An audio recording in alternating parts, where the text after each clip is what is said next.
Саламатсыздарбы, құрметті көрермендер. Бүгін кешкі асқа пельмени дайындаймыз.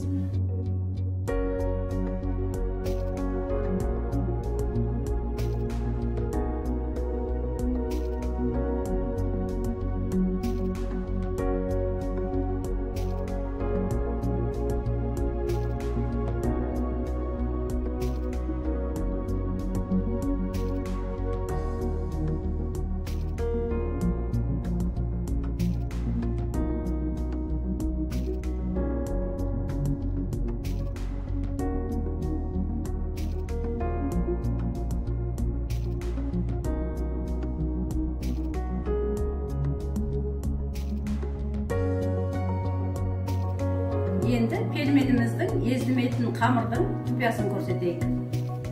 Сізге ол үшін осы мөлшерде ұн керек, 2 жұмыртқа, 200 грамм сүт, 2 ас қасық өсімдік майы және 1 ас қасық тұз керек.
Қайнап жатыр екен.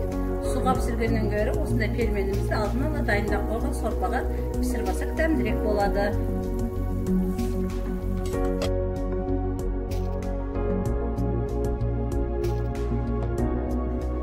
Ал құрметті көрермендер, біздің кешкі асымыз дайын болды. Өздеріңіз қалауларыңызбенен укроп, петрушка қоссаңыздар болады сорпасыларына.